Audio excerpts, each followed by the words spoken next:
catalyst for change with the chance to thrive. Crystal is the one to stir up gifts and save lives. You get exposure, promotion, and marketing too. And advertise for business owners just like you. On Storytime, your interview is global. Virtual or in person, just come on the show. Yo, your story matters. Crystals will open the door. 40 years of experience, ready to give you more on Storytime. Get ready for Storytime. Hey, come on.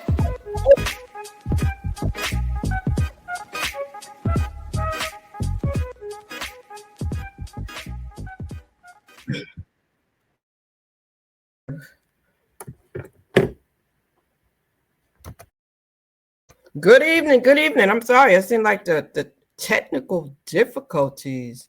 I think we're having technical difficulties today. Today is the day for technical difficulties. So y'all forgive me. I know I heard it on my end. I'm not sure if you heard it on your end, but hello. Welcome to Story Time. I am so excited yet again to be here and to have another episode where we just talk to everyday people. And it's a blessing. It's a blessing because the reason for this show is to help individuals to share their life story and that it may possibly help someone else. All right, that's what it's all about. So if you don't know what story time is about, let me just show you. Story time is a place where human beings connect through life experiences. Okay. And while you're here, we just ask if you will like, share, and comment. And we're normally here on Wednesdays and Sundays at 8 p.m. Right? And each and every time that we do this, we bring on individuals that we know personally for some of them, and others we may not know, but we have met them online, or just people that we've reached out to because we feel as though they have a story that is worth sharing. So once again, I'm going to ask you while you're here, just do me a favor. Just like, share, and comment and subscribe to the channel because I guarantee you're going to see something that will bless you. All right. And first, I'm going to ask you to do this. Take a moment and share this live with about 5 friends. Share with about 5 friends because I guarantee you it is going to be life-changing for you. Okay? This young lady that I'm talking to today, I happen to know personally. We all went to the same school, and it's just sincerely a blessing to be able to speak to her. And I'm going to show you a picture, and you may recognize her. That is her and her baby girl, but you may recognize this face right here. And some of you know her because of her affiliation with Delta Sigma Theta. But yes, I'm talking about Miss Valerie Bishop. Valerie Bishop. Okay. So what I want to do is I want to take a moment because I think I see her. I think I see her in the back row. So I want to go ahead and bring her on up and see if she's there. Valerie, are you there? Yes, I'm here. I'm here. All right. Good evening. Good evening. How are you feeling today? You'd be tired sometimes, but you know what? For the most part, I feel fabulous. I do. I do. Excellent. Excellent. Excellent. I want to say, I've been talking to you about this for a minute. So I'm so excited that we are here, and that you are able to share the story. You know what I'm saying? That you have the victory and that you have overcome the obstacles that you had in front of you and that you can share the testimony. That's a blessing. It is. Yes, it is. It is truly a blessing. So what I always do, Valerie, when I start out is I always start out because some people may not know you. So I always ask my guests first to start out by sharing who is that person. So my question always is tell my guests and the people that are going to come that are watching live and the ones that will come back later on, who is Valerie Bishop? Well, who is Valerie Bishop? She was just a little nobody person. That's all, a little somebody. Um, I originally, as you say, a New York. I'm an original New Yorker. However, I was born there, but I was raised right here in beautiful North Kakalaki, near the coast in a small town near New Bern, North Carolina, but it's called Cove City. I went to elementary through high school in Craven County school system. And when I graduated, I decided it was so many things I did want to do. I wanted to be a fashion designer. However, back then, There were no schools in North Carolina that allowed you to go out of state, go do it in state. You had to be out of state. And of course, country folk did not believe in that. That was too much money. So I looked at several schools here locally. It was ECU, Appalachian State, and NC State. Those were my choices. I got accepted at all three. But then when I talked with my parents, she was like, well, ECU would be a good place. Then you can commute back and forth. I said, oh, no, let me go a little further. So I ended up here in Raleigh going to North Carolina State University. I was there. I was physically there, but I wasn't mentally there, if that makes sense. I made a lot of connections, but I was just kind of floating through because I was not doing what I really wanted to do. So from there, my senior year, I ended up going to beauty school because it was right there in walking distance from my dorm over at North Hall. And that's where I started my journey in the hair industry. It was so funny. The last person that you featured, James Montague, we started cosmetology together. So I thought that was really ironic. Wow. Yeah, you just featured him right before me. So me and James, we do know each other from way back in 1989. Also from there, my parents, especially my mom, she was totally disappointed. Like, I know you're not a rising senior at NC State and you're going to quit and do hair. So of course I had to prove her otherwise, but along my journey and along my way, I did prove her otherwise. And I became very successful in the industry.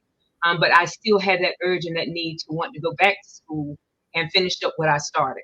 So during my time in independent clientele, people from the state, from financial aid advisors. That's how I started connecting with a lot of them and other professionals. Miss Wanda White, and I'm name dropping here, who is now Dr. Wanda White. I send shout outs to her because she was one of the ones, and also I congratulate her for just crossing those burning sands with Johnson County Alumni Chapter. She was one of the ones that got back with me because she was my client at the time.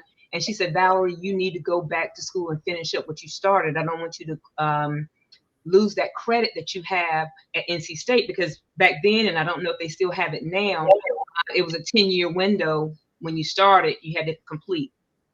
So at this time, she has now evolved from being a financial aid advisor at NC State to being a director at Livingston College. And currently she was then the director of financial aid at St. Augustine's College, then now university.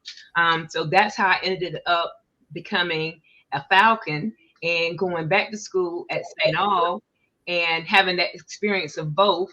And so I graduated from St. Aug in 2002. Then from there, I just continued on working in the hair industry. And also I'm going back to school and applying myself and getting my master's degree. And then I ended up also, coming out of the salon, but still doing the salon, and started teaching at Wake Tech as a cosmetology instructor. And now currently I'm an academic advisor. Okay. Yeah, so you have a full scope of things that you did. And what was the experience like between the two, NC State and HBCU? Tell me about that for a moment before I go back to your childhood. Interesting. Absolutely. I would love to see and hear, what is that like? What is the comparison? And this is one thing, I'm glad you brought that back, because this is one thing that I have the opportunity to kind of share and tell people. I have that experience on both sides. I'll say for PWI, as we like to call them, you got all the resources. You have all of this and the that and the glam and the bling and all that. However, what you don't get most of the time at that PWI that you get at that HBCU is that close family net, the camaraderie. I'm gonna tell you, one of the most profound professors that really impressed me, and I didn't even get to know my professors like that at NC State. If they were Black, yes, but other than that, you really didn't. However, Dr. James Seymour, he was Dr. James Seymour, and he was, if I'm not mistaken, he was over the religion department at St. Aug. I have never in my life met someone so profound and so humble at the same time. And it's like all the students on campus, they gave him mad respect, especially the guys. When they see him coming or they're getting ready to pass, hey, they'll take their hats off. Hey, Dr. C. Hey, he had mad respect on campus. And that he was that turning point for me, coming back and doing the Gateway program at St. Aug. Wow. So is it exaggerated when people talk about the HBCU vibe and compared to what it's like at other institutions that are not HBCUs, in your opinion? I think now it has definitely grown, because I can say I also have lived vicariously through my daughter's eyes, being that she was able to attend there, because she started out at a HBCU. So her version was a little bit different. And it was during COVID where she graduated in 2021 and she went to Clark Atlanta. She stayed there a semester because she came from Ravenscroft. So she was used to all the resources and having everything, and, and having access. And that was major then, and it is still now. And then she took in consideration the amount of money I'm paying and what I'm experiencing right now wasn't fitting. And when she came to that PWI, she was nervous and scared that she was not going to get that same bonding effect. And I think comparing my years back in from 85 to 89 to her 2022 to 25, I think there's more bonding that is created now with the groups of minorities that are on these PW campuses. I think that's what makes the difference. So they network, they have more support systems, they have more diversity groups, and I think that improves it. But as far as that experience, that vibe, nothing beats a HBCU, especially homecoming. We already know that. Homecoming, everybody's got a homecoming they want to go to. And I love NC State homecoming, but it's something about a HBCU homecoming. It puts a different little spin on it. Wow. So take me back, Valerie, to New York. What part of New York? I forgot about that, girl. What part of New York was you born? Now, don't go too deep. Don't go too deep. And my parents, they met in New York when they were in their early teens. And that was in the Bronx. Oh, so Lord, you were doing I know good. it back then it was like the all women's hospital, and I was born there, and that's all I can tell you. I stayed up there maybe until I was like about 3 or 4. And you know how it was back then. Your grandparents like, ship them children down here. Y'all don't know what to do with them babies, and send them down here. So I ended up coming to my grandparents who raised me. That's really interesting that you were there at such a young age and you still claim it and you still mention it. Because I know I've been there all my life until I was an adult. And some people were like, Crystal, give it up, give it up. You've been here since 1986. You are North Carolina now. I said, I'll never be a North Carolinian. So it's interesting. But see, you still have the accent and everything. So, but it's just in my heart. Now, when you were a child, coming up as a child, what kind of personality did you have then? Was you somebody that sat around doing hair? And did you think, I'm going to be a cosmetologist because you played with the Barbie dolls? Is that how this all started for you? It didn't. The crazy thing was, I always knew I like to be different. I always had this thing about being different, dressing different, having a different flair. So the fashion design thing, I guess, started coming into play. And I'm name dropping again, Miss Belinda Hargett from Cove City. And we affectionately call her Bun. God bless her soul. She just passed a couple of weeks ago. Sherry, I'm still sending my love out to you. She was my seamstress. She was the one that played into these different dreams that I had about creating this and creating that. And as far as I was the only child, right? So I'm an only child to an only child. And so all you had was time on your hands to sit and create and figure out. Yeah, you have first cousins and this, that, but it's that time you have alone and you just sit back like, how can I be different? So that's it started playing there. But then, because I couldn't always be doing fashion design or getting into that, then I realized I was pretty decent at hair. So I would braid some of my classmates' hair. I would do little stuff here and there, but nothing major until I left home. Okay. And then wind up in the classroom too. I know you love that classroom experience. Is something, girl. I used to be in the classroom too, and I had to get out of there because I said I'm gonna hurt somebody. Back then, I started in the classroom in Brooklyn, as a matter of fact, Brooklyn and then the Bronx. And I said, no, this is not going to work. This is not going to work. I didn't go to school for it. I went to school for business. So how do you enjoy being in the classroom, that part of your life? How do you enjoy that? Because you do administrative work in the schools, and then you've been in the classroom as well, correct? Well, going into cosmetology is a little bit different because it's a skill set that it's mostly a lot of hands-on, but you do have that side of it where you are teaching from the books. Say it might be the chemistry side and the pH scales and the relaxers, and you got to know all the background drop because you have so many people now on that are YouTube learners, as you would say, and they think they can get everything and learn everything, but there's still a science to it. And that's what I would try to bring out, that science side. So teaching, it was integral because I always thought about more of the classroom because since I knew how to do it, I said, well, I could easily show you. But then when, like you said, when you had to do the more of the manual side of teaching straight from the book, that came with a little bit of practice. So you did have to have your licensure before you could teach, of course, and it's a different licensure for cosmetology than it is for regular teachers. So that took me a minute, but I'm gonna name drop again. Paula Askew, my former boss at Wake Tech, gave me an opportunity. I had started out at Millamont, which was a private institute.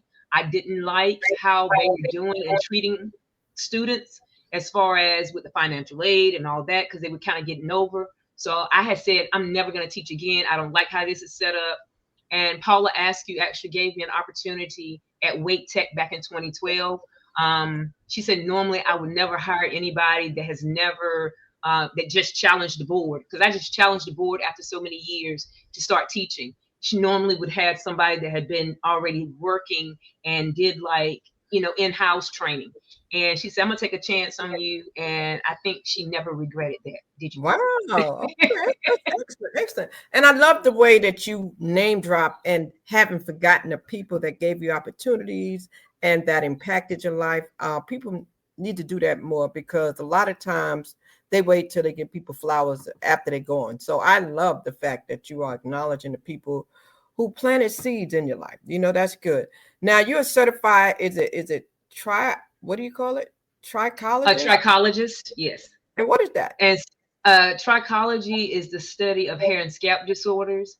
Oh. I got that certification years ago before a lot of people are now getting more and more into it, back in like early 2000s. And that was my thing. I would just jump from one thing to the other. And I was like, I want to do this because nobody else is doing that. I want to do this because nobody else is doing that. And so it's just like, I don't know if it's that ADHD because my mind be all over the place. But yeah, so that is like a specialty where you discover the different disorders. That'll be alopecia. I was going to say with that psoriasis and all those different types of things. Yes. And that's good because it's helpful. People need that. So that's good. And then you also went into a field of nursing. You did a little bit of nursing with the health. I see. You got that part in you. Now, how much did you dip into the nursing and healthcare? I went and got my CNA license thinking, okay, I want to do, sonography. So it was like radiology sonography. And back then they required that you would get your CNA because they said that would be a good way to see if you want to be in the medical field. So I got that certification. Let me explain something to you. I praise the people that do it. I praise them unconditionally. It's a lot of hard work for low pay. Unless you get private practice people do make much more money. I did it for a very short time. We're talking about, I did it with Wake Med in their rehab center. Anybody with nursing, they know how that rehab center is set up. It's vicious. And then I transitioned over and I was working like the front desk with Rex Hospital. So I stayed there at Rex Hospital for a few years, just working the medical side, like the office side. Okay, so which industry did you enjoy the most, or do you enjoy the most? I guess I could say I'll speak from the fact that I've been in cosmetology for 35 years. I was consistent with that. Some of these other jobs, they were part-time. Cos was always my full-time gig, as you say, because you enjoyed it. You could do it with your eyes closed. But when my health started shifting, I had to start shifting with that. I think what really started taking me away from, and I can't say it took me away, but it did take me away from my clients, which a lot of my clients, they didn't want to let me go. I still have people that want me to still do their hair now, and I really don't do it as much because I don't have a physical location. I would travel sometimes, and do things for people. But it was like, as my health started shifting, and I'm not knowing that some of these effects that I was seeing was kidney related, it started slowing down and deteriorating. I saw it more so because that's why I couldn't do hair outside of the school as much. So I had to pull back from my clientele and just focus on my full-time job. So let's talk about that a minute. So you brought that up. I know that, and I was going to talk because I know you taught at Wake Tech. So yeah, you did a lot of different things. So we know that you're very ambitious. We know that you're very motivated. We know that you are really gifted and talented, enthusiastic, all those great things. So life happened. And then you started to experience some things in your body during your work career. And I always tell people we have to pay attention to, our bodies. We need to know ourselves. So, Valerie, when did you first realize that something was happening with you? I was thinking about that right before you started the podcast, and I want to say my first signs were like back in late 2014.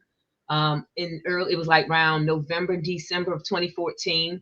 And I think I know my coworkers at Wake Tech in the cause department definitely remember this, because I came to work the next day and I had like all these fine little red dots all over my legs. And I had just got a dog, my little Bodie, my little Shih Tzu, who's laying right here at my feet.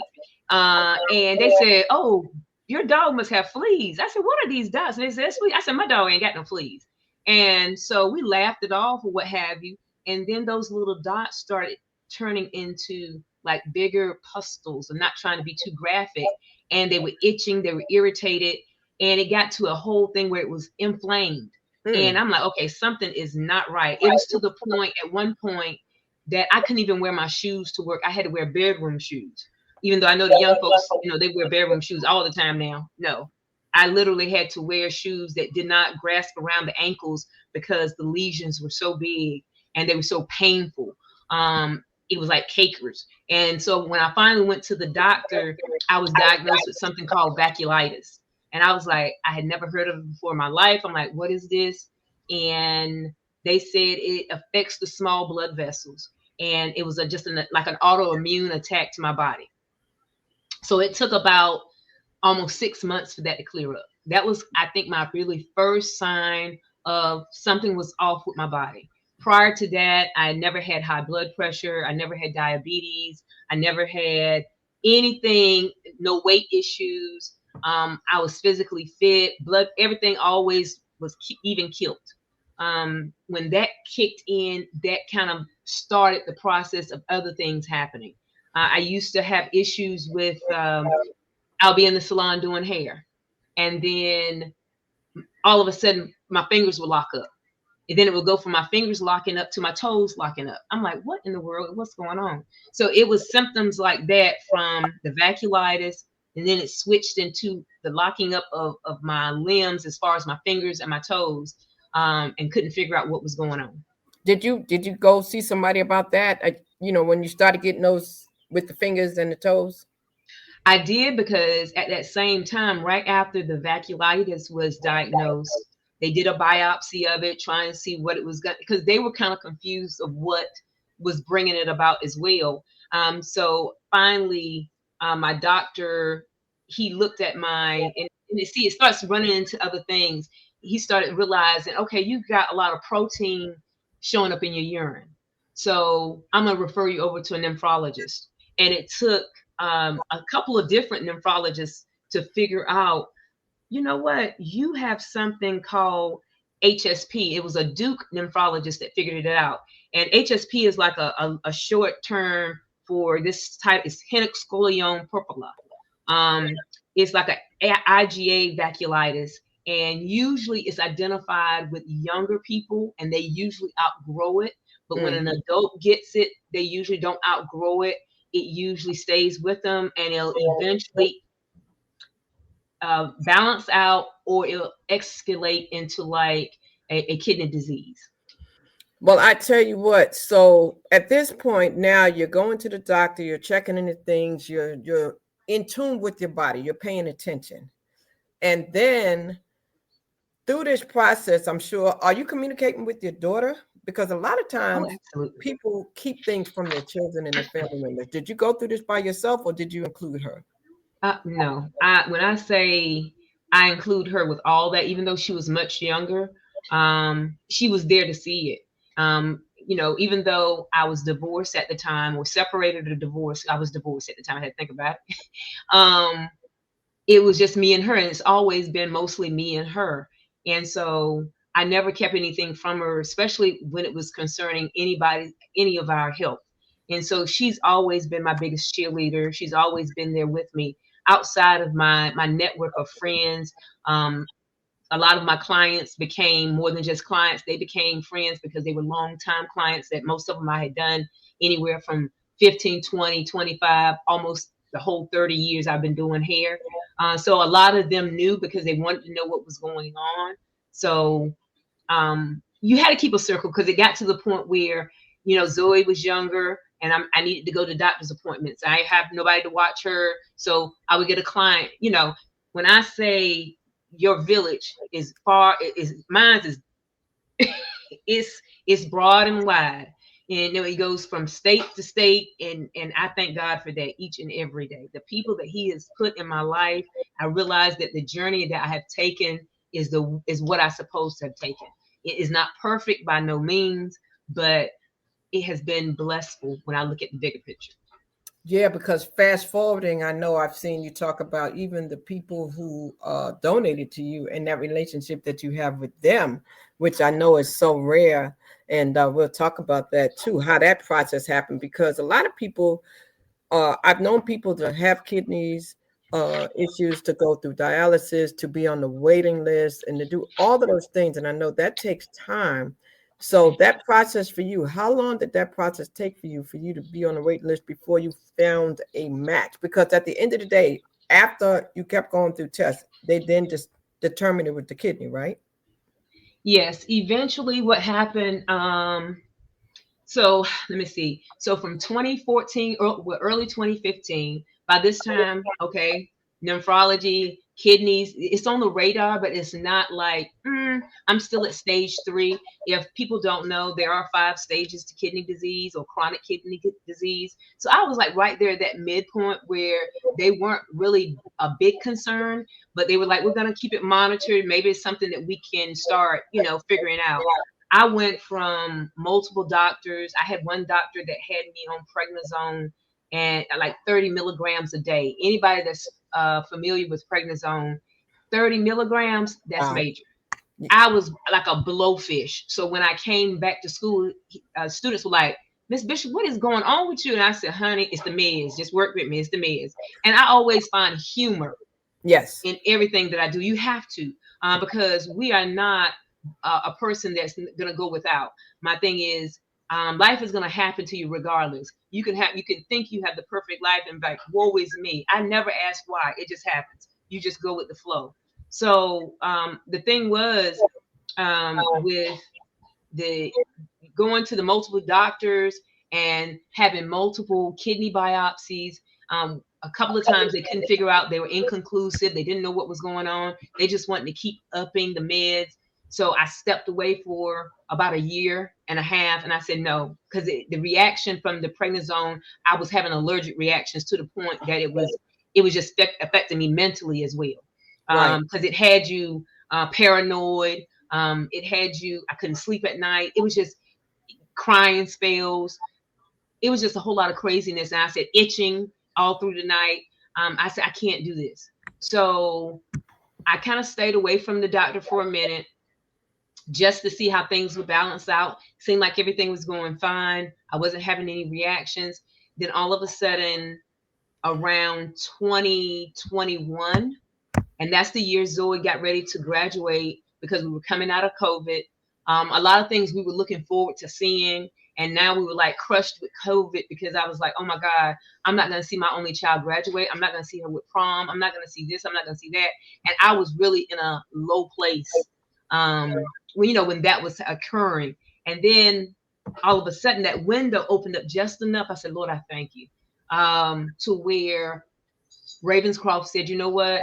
They made a last minute decision. We're going to let the seniors have prom. We're going to let them have a graduation. And it wasn't going to be virtual. It was going to be in person. Well, that same week, when she had all this stuff planned for school, graduation, this award show, that, I had already did my second or third or fourth biopsy. And I had to do a follow-up with Chapel Hill with my nephrologist. And this time I have a team because they were looking at me like, okay, we got to figure out what's going on with her. My kidney function went from a 3 to a 4. While I'm there at the follow-up, they were like, Miss Bishop, and they brought in like 5 other people. And they said, you're approaching kidney failure. I said, excuse me?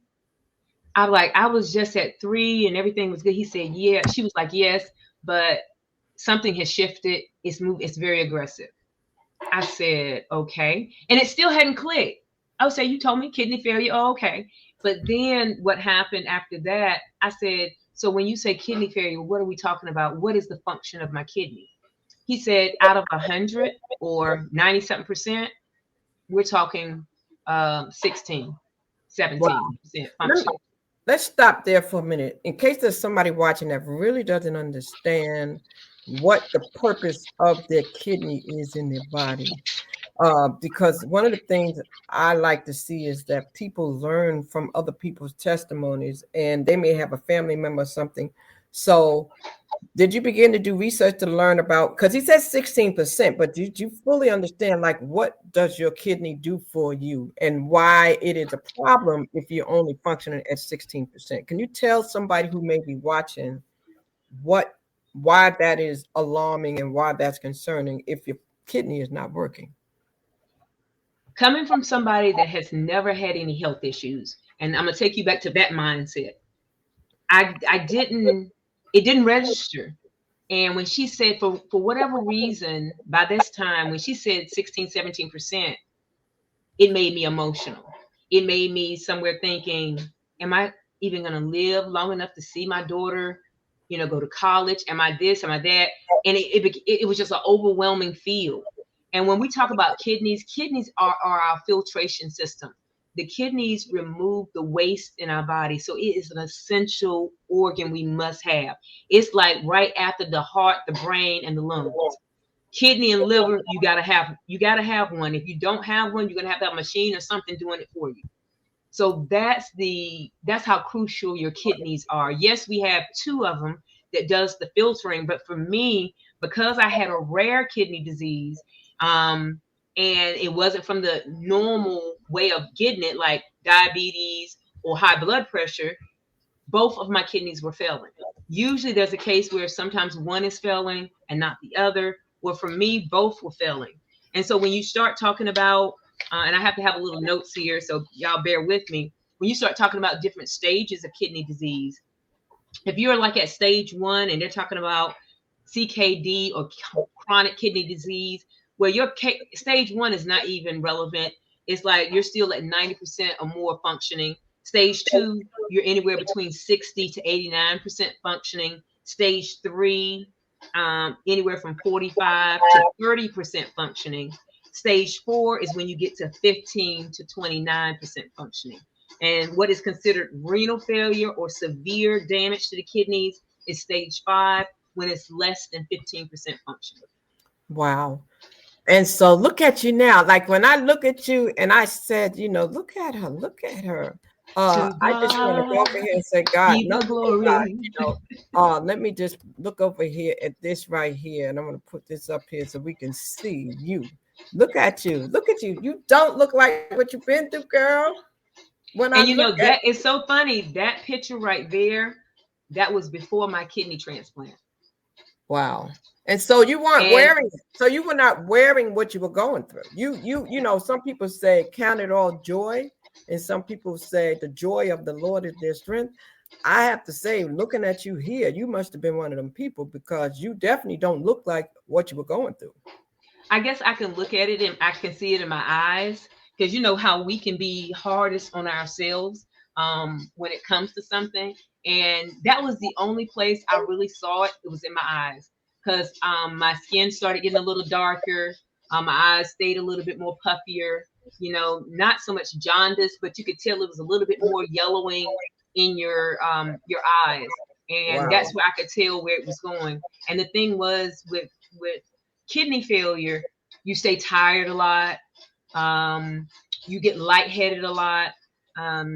You have cramping issue. Oh my God, cramping in the middle of the night. That became a major issue prior to even being in renal failure. That was another piece I forgot to tell you, where your legs will lock up at any point in time in the middle of the night and just jump you out of the bed. And it was on a regular, it won't just sparingly, it was all the time. You had so many different little side effects after the fact. Now you're like, wow.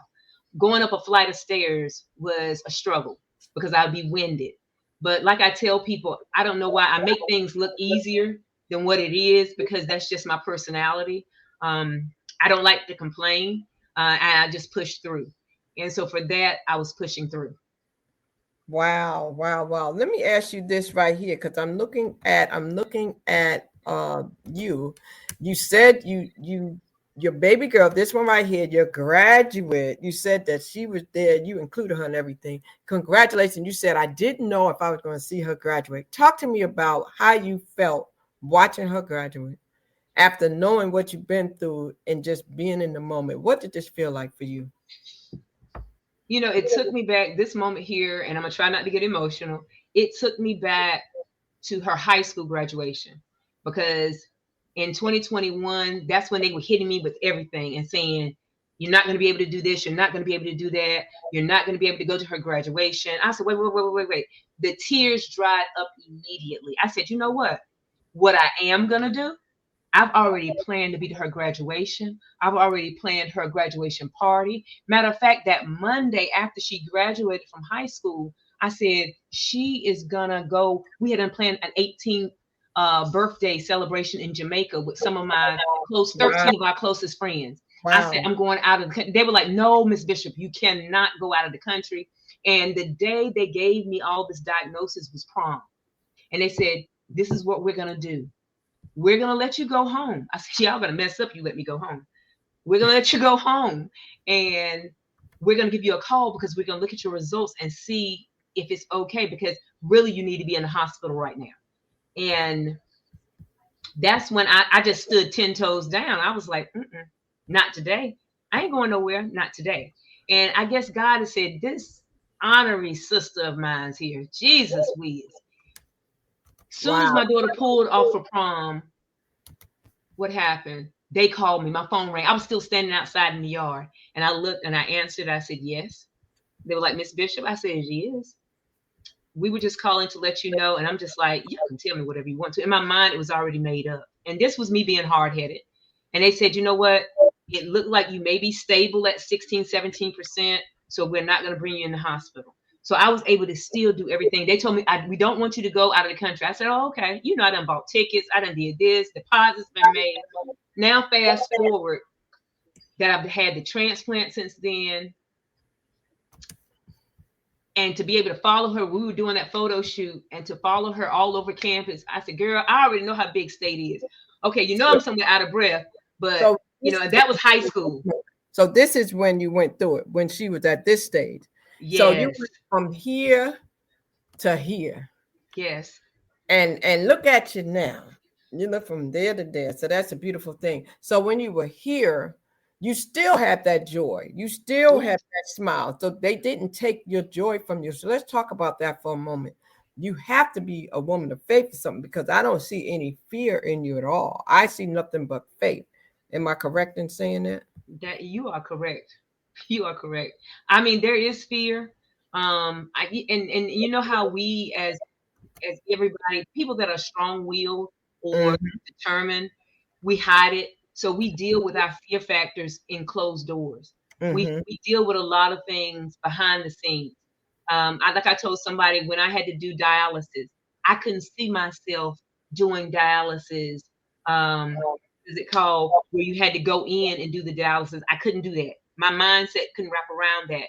And they told me that was the hemo dialysis. And I said, well, do you have anything else that you could offer? Because I didn't like the smell of the blood. I didn't like, it was just too much. And you had to get the shunt in your arm, and it takes 4 months for that to heal. And if you don't need dialysis before then they have to put the shunt here in your chest.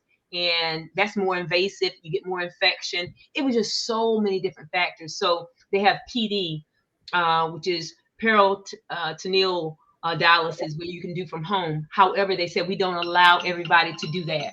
That is not something we suggest for everybody, but apparently I passed the test and they allowed me to do it from home.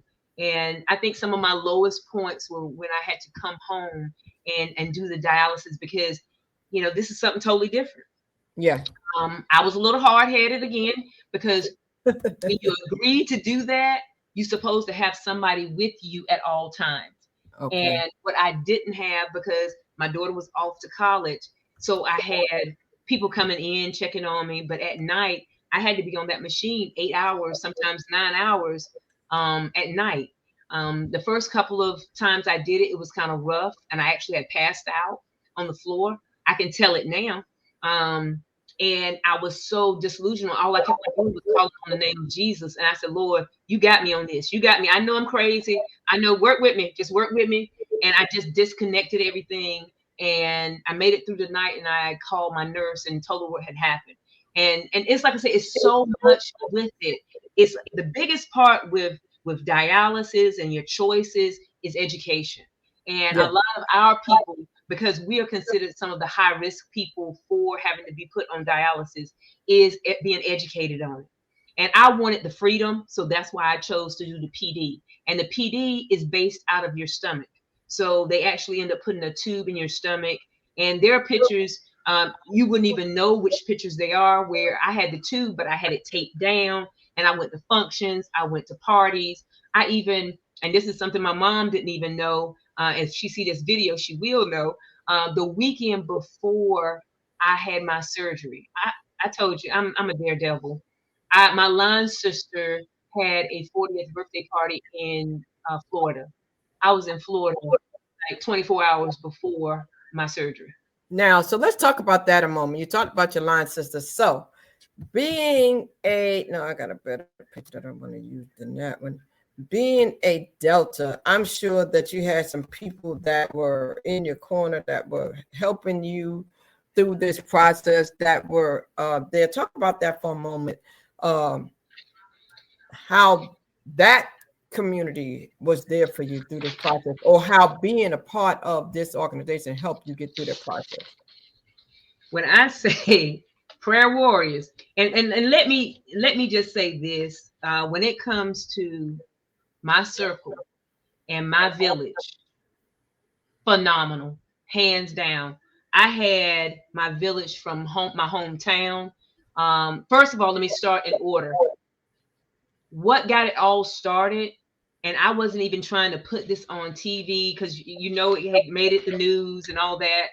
How it got on TV was because of one of my former students, Dyra. It was on the news? Yeah, it was WTVD 11. It was featured, and it started off by being, let me get it right.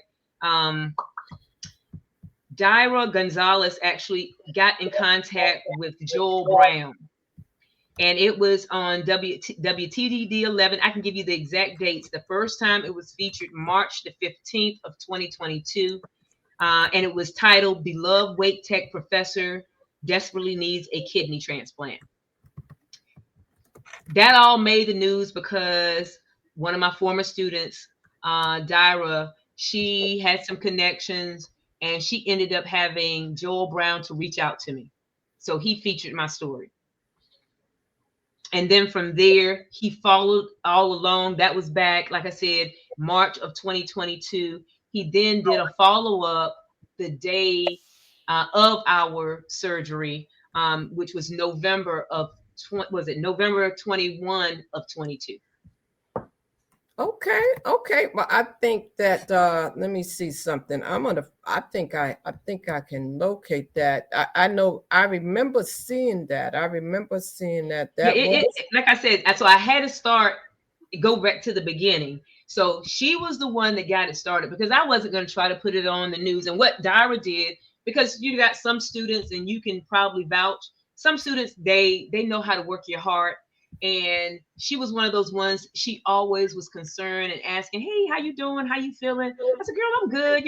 And this is before I had health issues. And then one day, out of the clear blue, she asked, and when I told her, it just tore her all to pieces. And from there, it was like she was always saying, "I am gonna be a catalyst as far as, if you need anything." I said, "Girl, I'm good." And when she realized that I needed a kidney, then that's when she reached out to my daughter Zoe, and they started working on this thing behind the scenes without letting me know. And when they did that, the next thing I know, Joel Brown was calling me saying, "Yep, that's it right there." Matter of wow. fact, that was one of the pictures that I had sent Joel to post, and that was me in cosmetology. Probably Let's back in the take a office, look. and we were acting silly.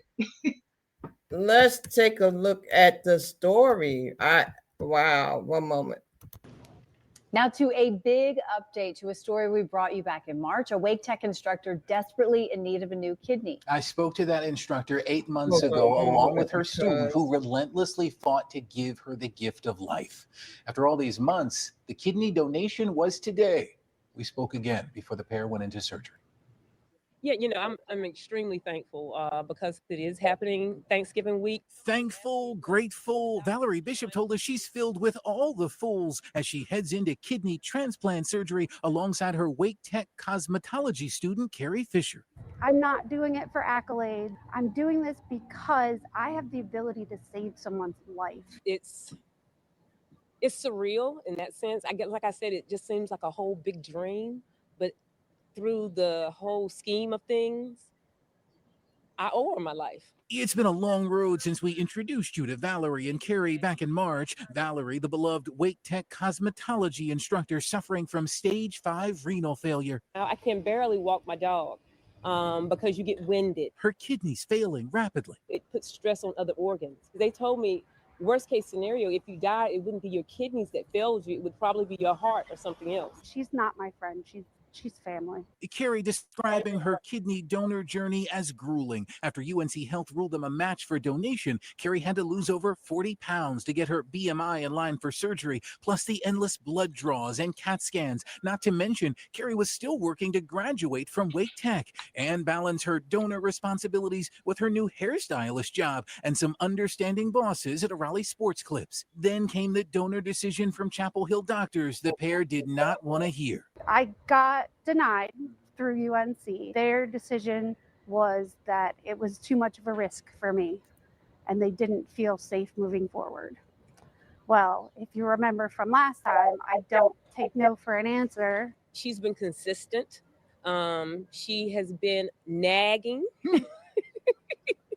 But that is Carrie. They finally found a yes in Winston-Salem. Wake Forest Baptist Hospital is doing the kidney transplant. It went from wait. Hey, you're going to have surgery in 3 weeks. Right now, I'm somewhere like, okay, I'm getting a kidney. I'm actually in like 48 hours, 72 hours, I'm getting a kidney. It's happening. Yeah, and it still hasn't hit me yet. So Still hasn't hit you. It hasn't hit me yet. It's a 5-hour-long surgery. There's a surgery right before us. Making for the most unique Thanksgiving week ever. Even the doctors were trying to do it a week earlier and, didn't want to have it in the holiday. I said, it doesn't matter. That's a blessing. Even though if I have to have dinner right there in the hospital, it's okay.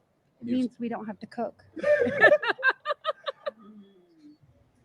You will not have to cook this Thanksgiving. Carrie went into surgery at 9:15 this morning. Valerie.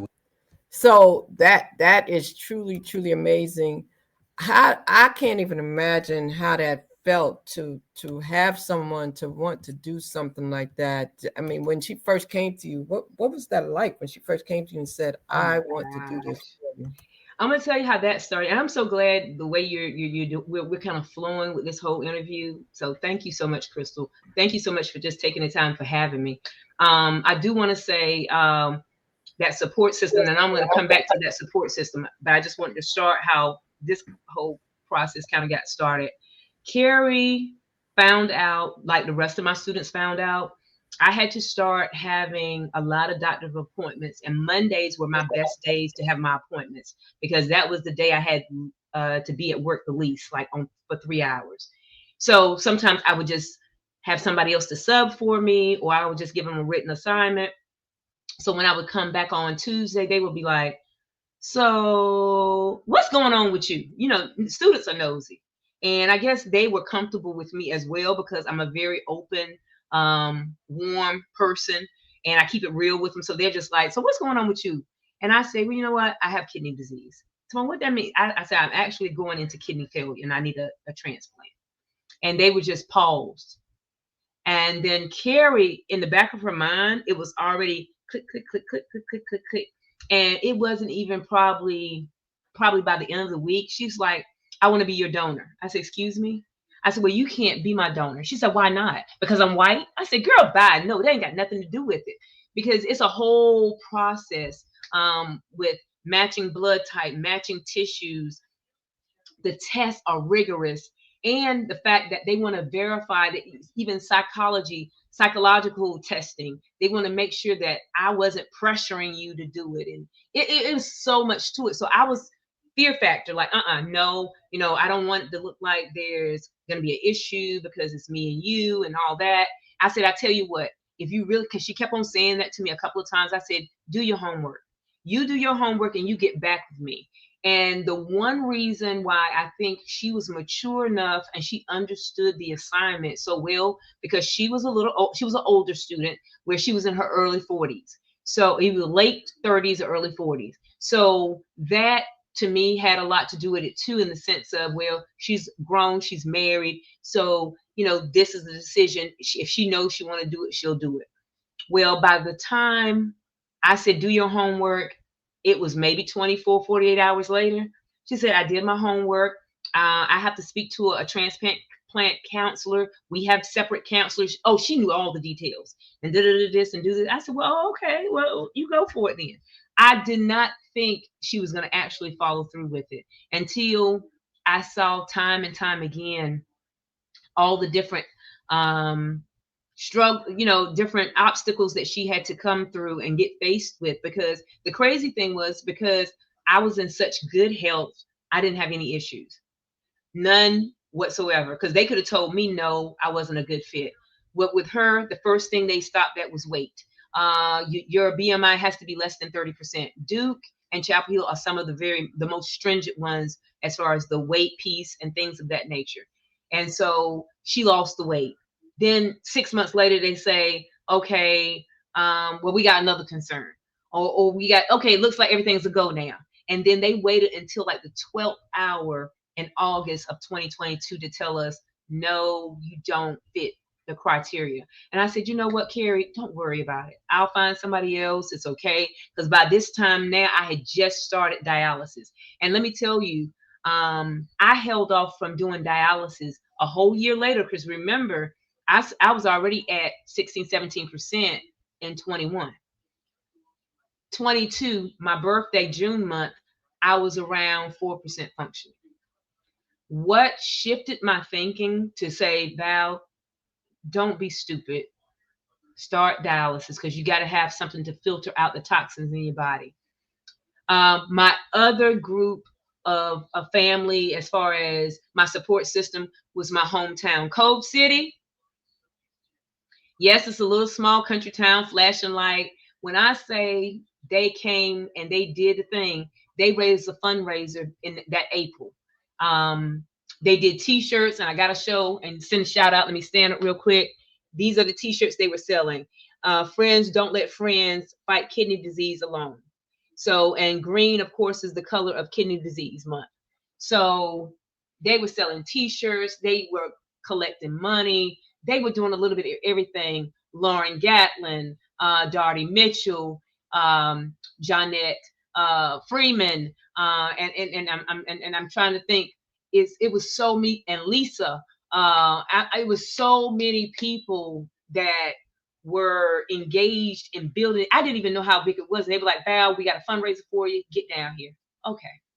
And so from my hometown people, and there was one person there, a former classmate. She was there with her husband, and that really touched me. That's what got me, because he was on dialysis and he had it where he was doing the hemo out of his arm. She said, Val, listen to my husband. He's got a story to tell you. Oh my He goodness. he was at 4% functioning, just like I was. However, they were in Vegas and they were just walking down the strip and he passed out. That could have been me. He said, when I passed out, he said, that didn't give me the opportunity to do peritoneal or anything else. When you pass out, you're close to death. They had to do the shunt here. And since then, from there, it went straight to his arms. She said, this is what I don't want you to experience. Let me ask you a question in case there's somebody watching. Is there any sign or symptom? You said pass out. Is there anything that someone may see with a loved one or experience that would make them know to go get a test for their kidney? I'm going to tell you some of my symptoms, and then some of the symptoms that they have listed. Changes in your urine, swelling in your legs, ankles, and around your eyes. Tiredness and fatigue was my biggest one. Also getting lightheaded, like if you know how you would bend over to pick up something and then everything just started spinning. I'm like, wait a minute, it wasn't like this before. I also started where I could cut my grass. I have a very small yard. I could cut the grass. I would get this tightness in my chest, like I was almost having a heart attack or I was having an asthma attack, and not knowing if it was for something else, because I was also experiencing menopause. So I couldn't differentiate my menopause symptoms from the kidney symptoms. And so kidney trumped everything. Nausea, loss of appetite, high blood pressure, because like they said, the most common way most people get it, their blood pressure is off, or their urine is off, meaning when you go to the bathroom, it will be real foamy.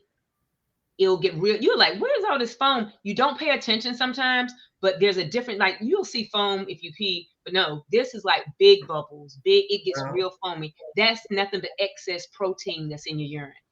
If you got symptoms like that, cramping, anything like that, your blood pressure, if it's always elevated, get checked. Those are the easy signs to say, you know what, check my blood, check my creatine level, check my EGR levels, and just see where I'm at. So getting regular blood testing is major. So I'm glad you said the specific test, because sometimes if a person goes to the doctor or emergency room when they want to fall out or something, then they don't know what to ask for. So, and sometimes they'll describe what they went through, because it's not always hereditary, right? No, mine wasn't. I don't have kidney disease that runs in my family. Again, I didn't have a history of high blood pressure, but again, high blood pressure is phenomenal amongst Black people. That's what they say. So that's why they have it listed as being Black, Native American, or Asian. Your age, smoking, obesity, things like that could also be an onset of it. But for me, it was totally out of left field. Now, the other thing I love about the donation, and the young lady was not African American, that's a beautiful story, because there's still hope where people see beyond the skin color. You know what I mean? Absolutely. And so that's a beautiful story where people. And when I say, like you said, it wasn't one type. The donations, and to get back to finish up what we were talking about. So yeah, you got my hometown. That was an array of folks. You got your families, close friends. And then when it was on, what was that? The fundraiser. Because another thing I deal with, and you know, it is what it is short-term memory loss. So little short, simple words. I still struggle with that. So sometimes you'll see me, I'll use other words, just trying to think of a simple word and I can't get it. But when it was posted on the GoFundMe, I was getting donations from people I had never seen or heard from in my life. Because they related to your story. See, that's the thing. To my story. People connect with stories. They connect with things that they can relate to because of a family member or something, or their own personal, stories. So that's why. And so that's a beautiful thing. Now, y'all are still close. Did that bring y'all closer? Did y'all bring it? It did. Because it was like, I'm not gonna lie, Carrie was like one of my average students, and I'm cordial to all my students, and she was kind of, we didn't never click like that, but we were always like, well, Miss Bishop, I go on and just do that right there, Carrie, you know what to do, and we would talk and have short conversation. But now, because of this, it's a whole different gamut. Of course, it was so funny, meeting her parents. God bless, I keep her in my prayers. She lost her dad this past summer. I got a chance to know her parents. I even, spoke at her dad's memorial service. We keep up like that. She hit me up a couple of weeks back and said, hey, I'm taking righty. That's her other kidney that she has left because I have lefty. I'm taking righty to Disney World. I hope you don't mind because we're going. I said, hey, fine. So we laugh and joke about stuff like that all the time. So a person can function with one kidney.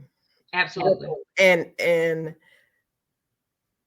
people sometimes, family members that may be a match, sometimes they may not fully understand that they can do it. And I know people want to donate, or sometimes people don't, but I just want to ask that so you can explain that.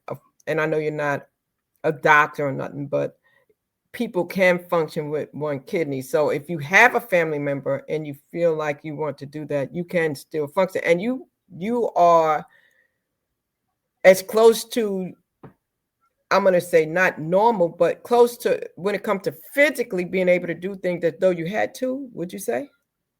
Yes. And when you're talking about the compatibility and doing the transplant, I think that's a big piece that I said I would love to campaign and help people to understand a little bit better, because, here I'm getting a kidney from a Caucasian 40-year-old white female. It doesn't matter. The two things that are most important is blood type, tissue type. And what some people fail to realize, you can go through your whole family and don't find nobody that's a match. I'm bringing up a quick story that I just heard last week. If I'm not mistaken, if I'm wrong, y'all please forgive me and correct me. It is the chancellor at Livingston College, if I'm not mistaken. At the end of commencement, he put a cry out there for he needs a transplant. And he's already on dialysis. I think he's been on dialysis for a year. He's gone through his whole family. And the issue with him is he is O positive, which is a very rare blood type.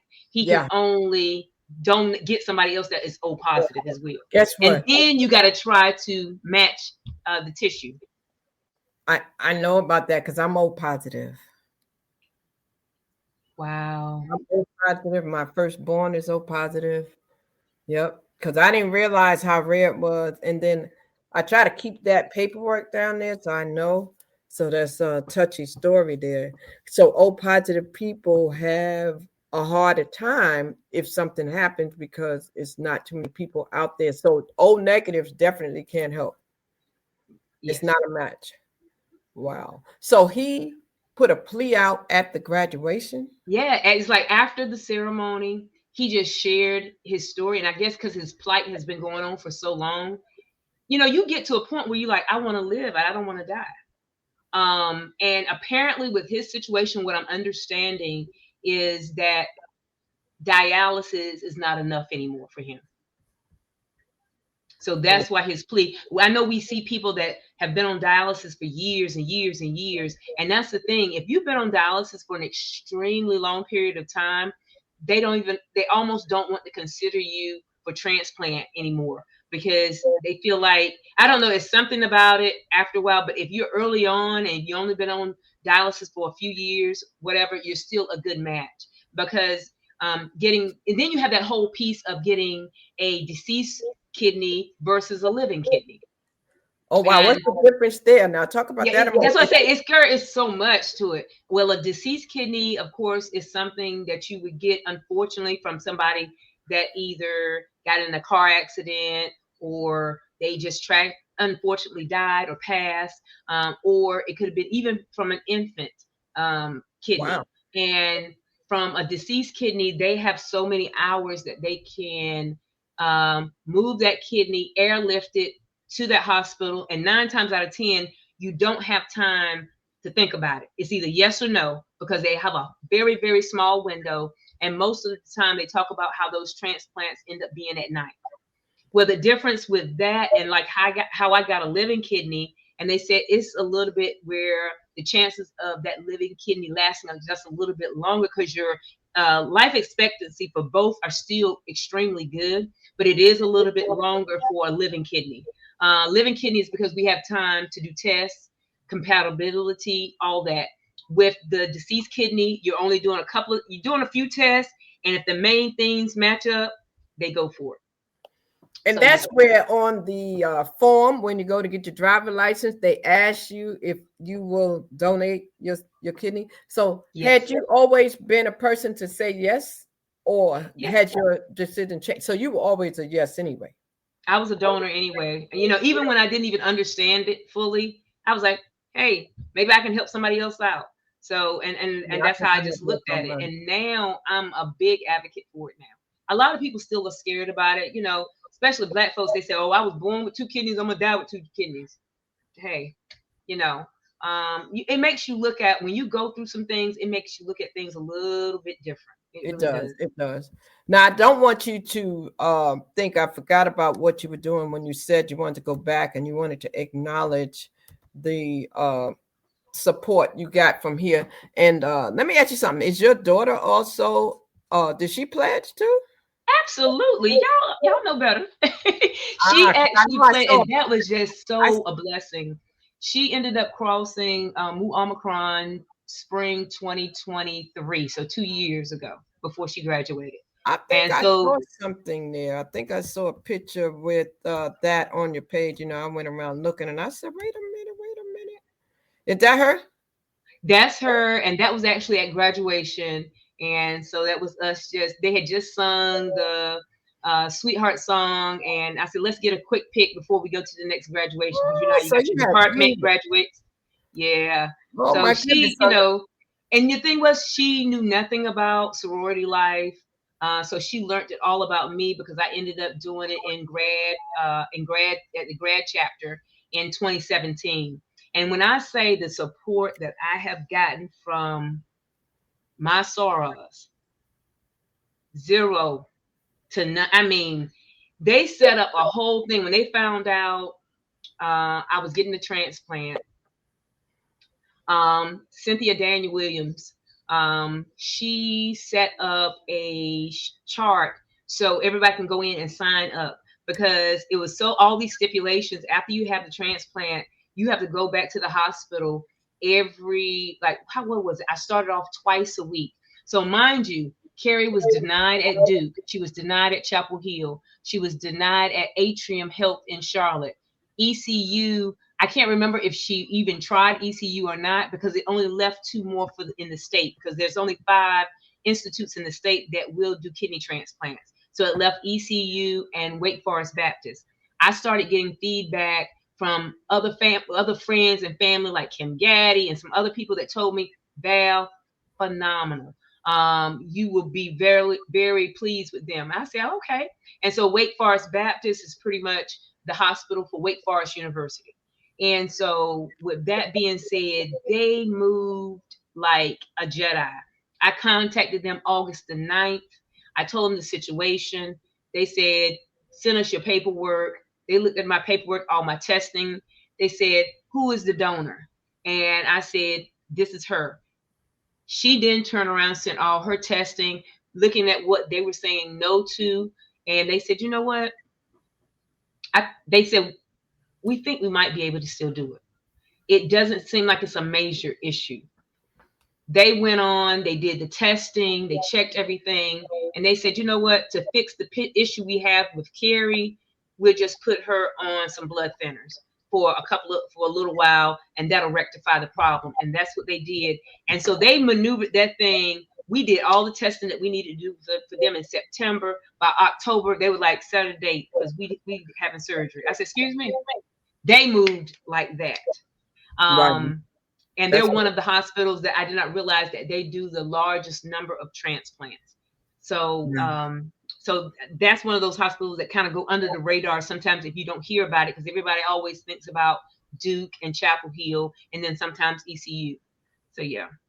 But yeah, getting back to the Deltas, let me say this real quick. They set up a whole food thing. So it was like you had Sarah's bringing me breakfast, lunch, dinner. So I didn't go hungry. They had my line sisters, they had it on lockdown as far as, I'm driving her this day. Oh, okay, well, I'm driving her this day. I'm driving her next week. I needed, and I'm the type, I don't ask. And my ace told me, she said, Val, humble yourself and appreciate what God is blessing you with. Right. Hard worker. Just accept it as he is. Yeah, that's a blessing. And I just want to say, because a lot of them have popped in here. I see y'all popping in. By all means, send a comment. You can put a comment. There's a comment box. You can say, hello, Val. If you're a student, if you're a co-worker, if you're a Sarah, you can write a comment and then she can see it and I can let her know that you're here. Because I meant to say that earlier. I did say it earlier, but I'm going to repeat it so that y'all know. If you want to affirm something that she said, or if you were one of the drivers or you were one of the cooks, by all means. If I done lied about something, correct me. Charge it to my head and not my heart. I try to be as accurate because I'm an open book about this story. I don't know why God just laid it on my heart to share it as we went through it. And I hope to God, and I feel like it did bless a lot of people. Because the journey is definitely, like I said, some people, we can make things look so easy. And like you said, you do suffer on the back end sometimes with things. And even now, I still have to be diligent about my meds because you're on meds for the rest of your life. Okay. I started off on like 33, 34 pills a day. Okay. And now it's down now. It's down now to maybe half that, to about 14. The Temacrolus and the Myfortic and the Prednisone are my main three. And of course, you got your multivitamins and you have some other things, anti-viral meds that you take. And I have to be mindful of my work environment. That's another issue. I wanted to go back to work. However, because we got to work, got to pay bills. But the thing is, I have to be mindful because the doctors say, Val, you don't need to be in that environment where you're in people's face all the time. And so I do catch colds easily, where I never caught a cold before. It's like every 90 days I'll get sick. Sometimes so you do have still little side effects, but when I say overall, you just push through. Now, so Beth popped in and Beth said, I'm so happy that Val is still around to bless us. She's definitely one of the good ones, And yes, said that. She's a former student. Oh, that's so nice. Now, that's a blessing when a student pops in and still connected. When I say that's what really, when it first started out, I was floored. I was hearing from students that I hadn't heard from because I started teaching at Wake Tech in 2012. I was hearing from students back from when I first started teaching. When they saw the story, when they started hearing things, even at the high school when I subbed, and I was only subbing for like a couple of weeks at a time, I was hearing accolades from them. I was just like, wow. I was so, people just assume that you're liked. I don't assume. I don't take for granted because you like who you like. Yes. I just have always been that type of person. I love to see people happy. I love to have fun. And most of the time I always have a smile on my face. So with that, and I'm real. I can't be nothing but what you see. That's it. And I love that. You've always been that way. Let me ask you this. After going through that, is there anything that you would say to anyone watching that may have a family member going through dialysis or going through preparation for a kidney transplant, or just maybe just getting a diagnosis and trying to figure out if they want to share with their family? What would you say to that person, whether it's the family member supporting or the person who may be going through it and they don't have any support? My thing is, I'm almost like the NC State coach. Don't ever give up. Don't ever give up. That's my thing, because sometimes all we have is hope. We don't know where our help is going to come from. We don't know where your blessing is going to come from. And that was my thing. I didn't know Carrie was going to be that person that wanted to give me a kidney. In my mind, I had already said, somebody's going to give me a kidney, and I want a living kidney. That's right. I don't, nothing against the deceased kidney, because if that's what I get, that's what I get. I said, but my mindset after being educated on all the different things, I want the best scenario. And the best scenario, I said, I want to live in kidney. But it's about a mindset, and it's about your spirit, and not sitting. And yeah, you're going to have your moments, and you're going to cry, and you're going to do this, and you're going to woe is me. But then you got to come up. It's, some people say it's easier said than done. And I guess I've always been that person where, yeah, it is easier said than done, but I know how to put the face on. But then, you come out of that whole mask, and it's like, okay, where are we at now? Where are we at now? But you got to stay encouraged, and sometimes you have to put it out there. Just like the chancellor from Livingston College. I think his goal was not to have to put it out there like that, but you're at the 13th hour. You don't want to die. You're like, I want to live. I feel like I got a little bit more to give. And having that faith of a mustard seed, because some people are like, well, if it's meant for me to die, I'm going to die anyway. I say, you know what? My thing is, yes, two things are for certain. We're going to live, we're going to live, and we're going to die. However, God put the doctors here for a reason. Is you educate yourself, you listen to what they say, and they share to you.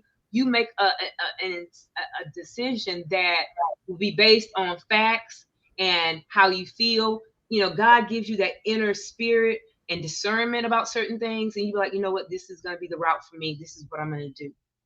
There are options out there. You don't have to stick with just one. A lot of people, especially our people, we stick with that one decision of, I'm going to just do dialysis, the hemo. I'm going to just go, every 3 days and, a week. And when you choose that route, that's fine. However, and then some people have no choice, and that's the only route they can go. And with that, it ties up so much of your time. And I guess because I have so much energy, I'm so always on 10 most of the time if I'm not tired. And even when I'm tired, I'm still pushing through. I said, God, I got to have diversity. I got to have, if I got to deal with this and I got to live with this, I want my best scenario of it. And my best scenario of it would be, okay, I'll deal with it in the privacy of my home. Nobody has to see me hooked up. But you know what? Even being hooked up and nobody seeing me, my line sister saw me. Because again, I was in Florida. I shipped my machine. You can take all that with you. So my thing is, there are no limits unless you put limits on yourself. So I don't put limits on myself. You just look at that bigger picture. There's going to be always somebody, even if you have everybody in your family being negative and being a naysayer, and you better not do this and you better not do that. Keep on looking, keep on searching. Stories like mine, reach out to me. I don't care. You can reach out to me and I'll be that encouraging one. After my surgery, I had people that said, Val, can I share your story? Absolutely. But it starts with you. I can talk all day until my mouth is pasty and I lose my voice. But if you have not made up your mindset, like, you know what, these are the options. This is because the resources are going to be out there. I didn't know how I was going to pay for the surgery. I didn't know what resources were out there. And it's a plethora of resources out there. The monies that were raised, GoFundMe, they helped tremendously because I wasn't working for 2 years. And, even though you still get disability, it's only half of your income. You learn all these things after going through it. And you're like, how am I going to live off of half my money? All this, you be stressed out, and stress is the biggest factor. And I feel like me and my doctor, we talked about it. And that was one of the key things that we kept on coming back to. She said, for you, it could have been stress. Stress is a major, major factor to a lot of chronic diseases. And that's one that they should list officially on their website, because it can happen. But just stay encouraged. You got to find your encouragement from somewhere. It's got to be somebody there, because everybody has that angel in a bush somewhere waiting for you to just reach out and say, I'm there for you, sis. I can't hear you. Sorry about that. I appreciate you. I wanted to make sure I wasn't making noise while you were talking. I appreciate you for sharing that from a perspective of the recipient and the person going through it. But now, what about the family members that maybe don't understand your mood swings, don't understand what you're going through? Any message to the family members on how they can best serve and be supportive to the individual going through? Just understand, the kidney transplant doesn't make that person perfect. it makes us functional in a better, almost similar to what it was prior to all the health issues when it came about. Yeah, it's still going to be some little quirks and twerks to it. Just be patient with us. That's the biggest thing. Don't take anything personal. We're too old to be taking things personal, for real, because life is more important than anything else. There's so many people that have gone beyond, past us, that if we could just bring them back, you'll take on all their indiscretions. But we don't look at it while people are going through. Sometimes you still, like I said, like for me, and just being transparent, sometimes you still have kidney issues where there's pain. And for about 2 weeks there, I was experiencing a lot of pain, but nobody knew it because I was pushing through. I was worried because you could still get infection. You could still have some other things that's going on. Your numbers could start getting off. There could be some type of rejection. So that first 1 to 5 years is still very crucial to keeping up with your doctor's appointments and things of that nature. As that kidney recipient, let your family members know, look, my energy level still is not at 100%, but y'all just bear with me. I'm the type, I don't have a pity party. You have a pity party for 2.8 seconds, then you come back like, okay, let's do this thing. Hey, let's have fun. And I'm not looking for that sorrow. And a lot of people, they use the kidney transplant as their sorrow or their crutch. And that's what you don't want. However, you do have to keep it real with yourself. Carrie Fisher said, hey, I know that kidney. Is that her? Yes, you do, Carrie. And she said, tell them about your new cravings. Carrie, yes. You know what? I would love that. Is that the young lady? Yes, that is her. Carrie, I would love to send you a link so you could join if you wanted to. I would welcome you to join if you wanted to. Valerie, you can send it to her if you have a phone number. If you wanted her to, that's up to you. Since she came, you can send her that same link I sent you and she could come in, and I would love for her to speak. That would be amazing. But I that craving that she's talking about, I did not want it at all. And she know I am pissed with her about it. So is that really true? I mean, you really, she said, let me go get cute. She said, girl, you better be yourself. But that was the thing. You take on the person's taste buds or characteristic, something from the individual that gives you a kidney? Well, you know what? It's not always. And I guess for us, we had a chance to develop a relationship. So I learned so much about her as well as she learned things about me. And that's the wonderful thing about a living kidney donation. You get to know your recipient inside and out. And then with us, it was even closer because I was her instructor. She was my student. So we saw each other on a regular basis. Carrie is a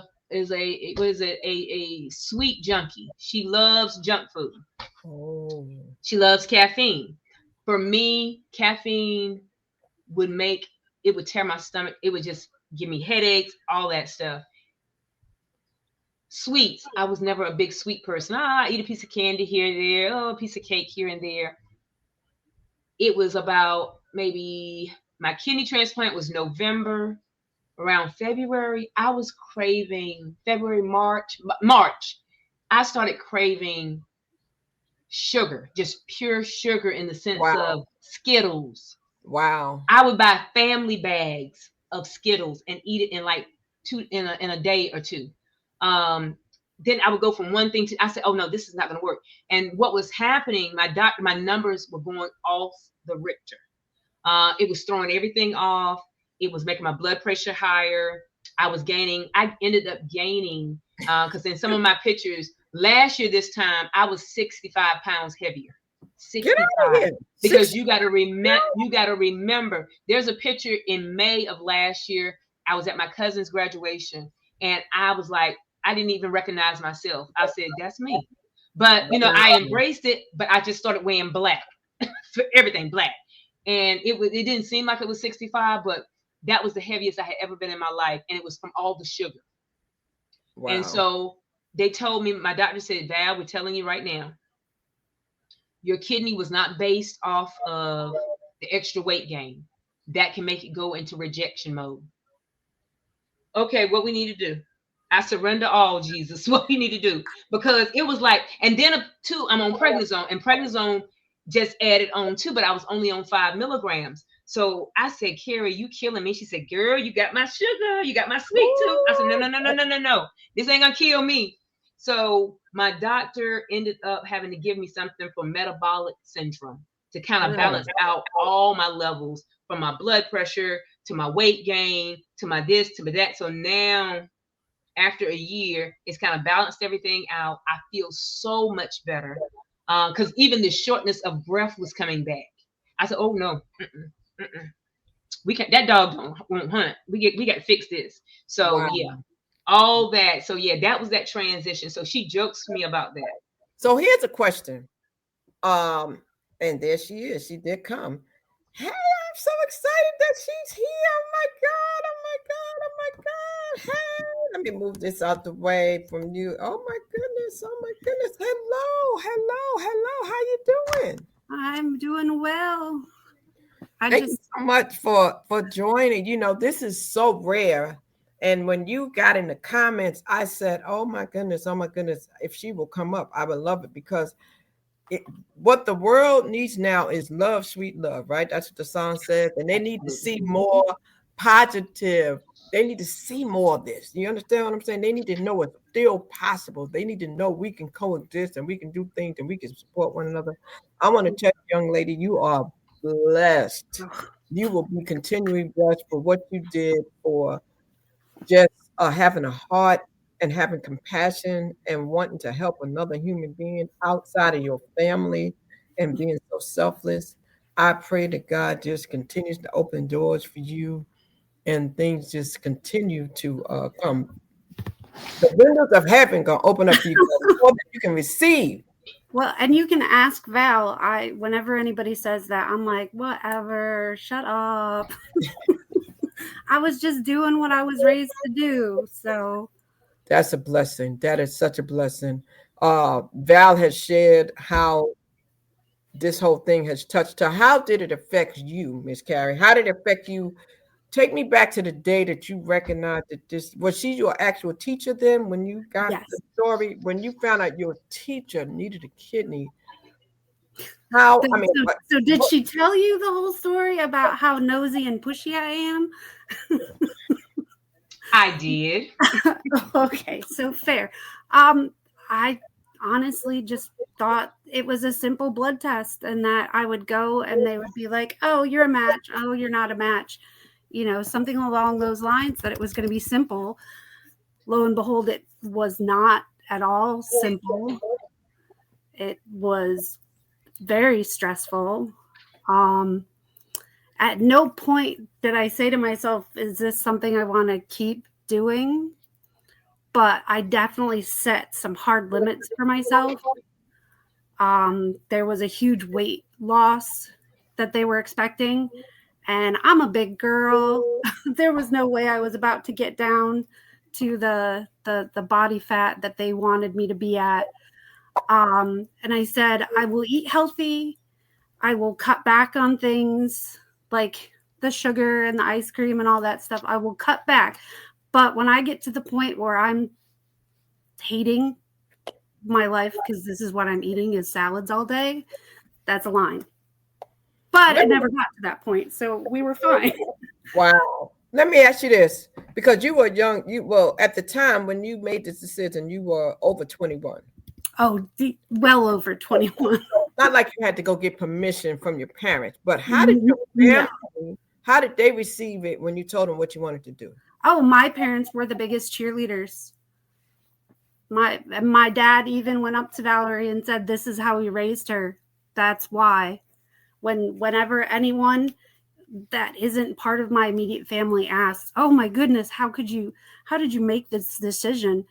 It's because that's what you do. That's what you do. Someone needs something and you can help, and it doesn't negatively affect you. You do what you can to help.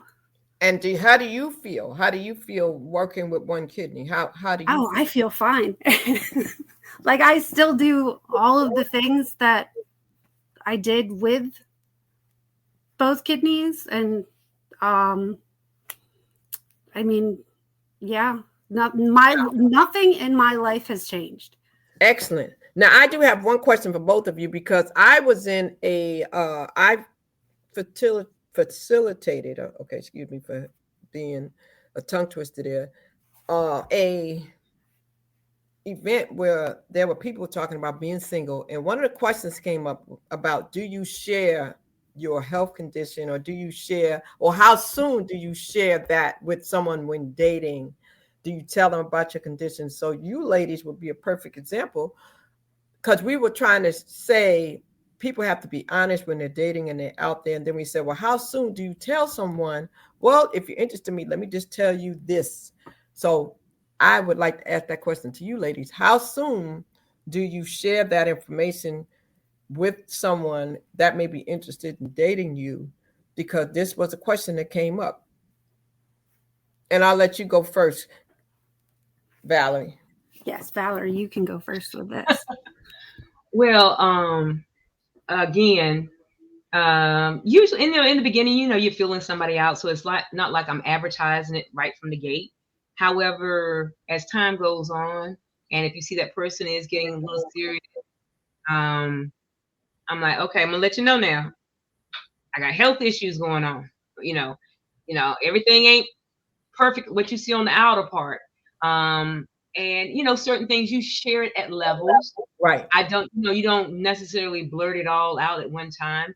To me, I feel like your health information should be done at levels. The kidney transplant, I think with me, I just assume everybody and their mama knows.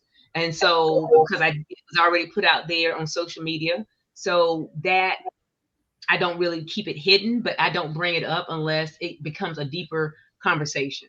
One thing I will say before I forget, you become, where our kidneys are located in the back, on our lower back part.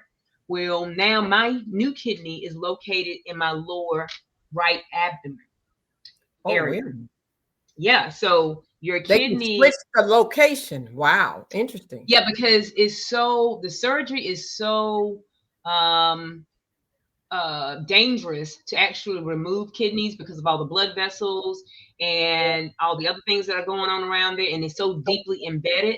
They actually leave those kidneys in and they test to see if they're still functioning to a certain degree, but then they place, and their preferred first side, notice I said first side, if you have to have your first kidney transplant, is that lower right. And when you say lower right, you're talking like your lower right here. So I'm very protective of that area because your kidney is very superficial. It's, on that upper part. I don't necessarily feel it, because I thought mentally the way they described it, I would feel it sitting there, or it was going to be a bulge. But for me, it's not a bulge. But I guess, when somebody see me in a bathing suit or in underclothes or something like that, and you'll see the scars. Okay. My scars don't make me, honey. So it doesn't bother me, not one bit. But I will share it because somebody say, oh, what happened, or whatever the case may be. I like what you said about the levels. Now, do you agree with that, Carrie? You share in levels, like? Well, I'm happily married at 10 years, so I ain't telling nobody nothing. Well, but that's good. That being said, we recently went on a cruise for the first time, and I'm going around the Bahamas with my little bathing suit on, and my scar is just as long as Val's is. And people will be like, oh, what happened? Like, they think something tragic happened to me. And I mean, I'll tell anybody. Oh, that's a blessing. That's such a blessing. Well, listen, Carrie, I'm not going to keep you. I just wanted to really just give you your flowers and tell you thank you. And I will give you the opportunity, if you would like to say something to individuals that may come back and watch this later, about what it feels like to do this is like the biggest good deed you could possibly do, is to give somebody an organ from your body.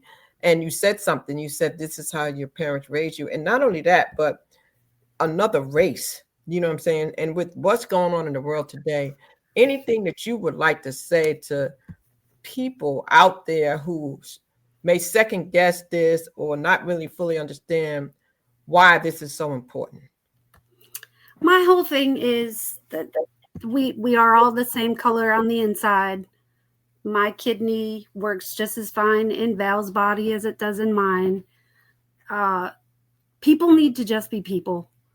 And we need to see each other as that and not what the color of our skin is, what our creed is, what our orientation is. If you have something and you can help somebody and you can do it without being detrimental to yourself, then you should really think long and hard and you should do it. It's not that hard.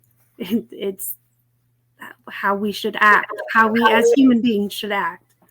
Yes, wow, that's amazing. Well, I want to thank you ladies for sharing this story. I mean, this is amazing, Carrie. Thank you for coming in and popping in and joining.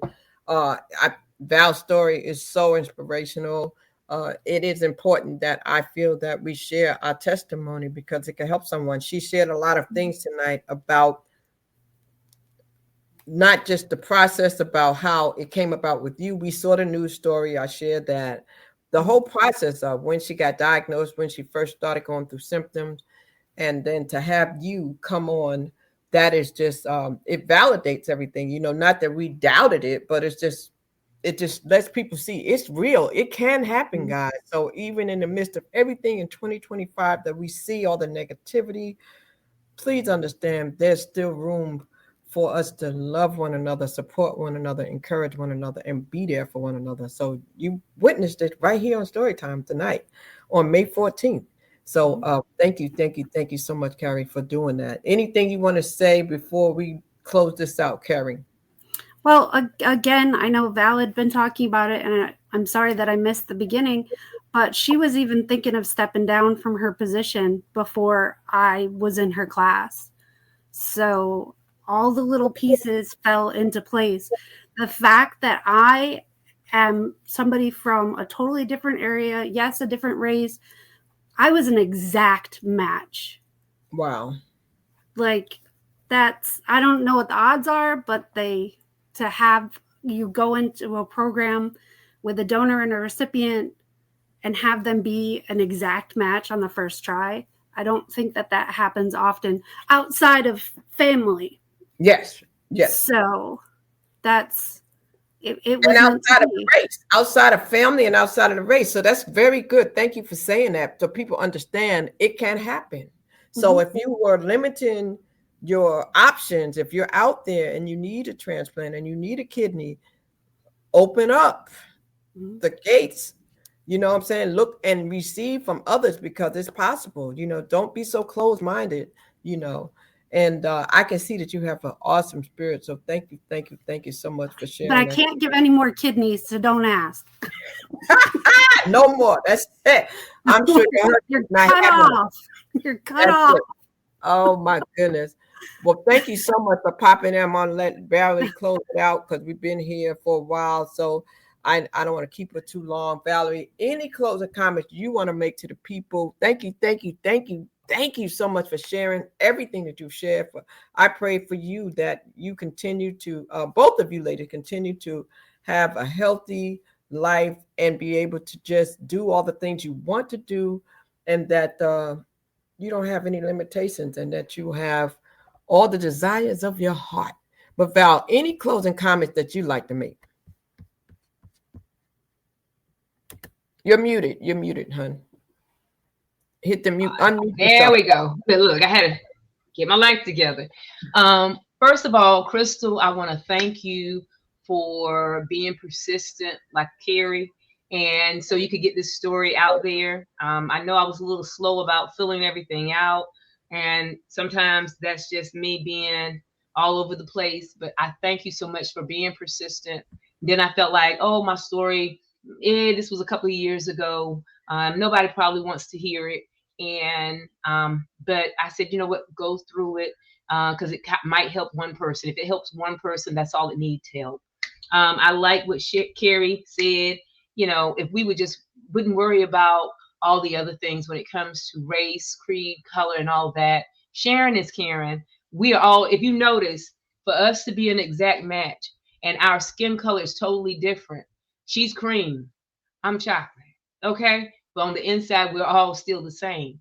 That lets you know how God works in his divine intervention. all of us within have the same working body parts.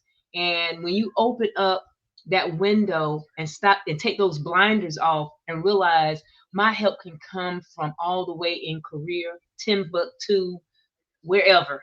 You don't know who will be there for you to support you.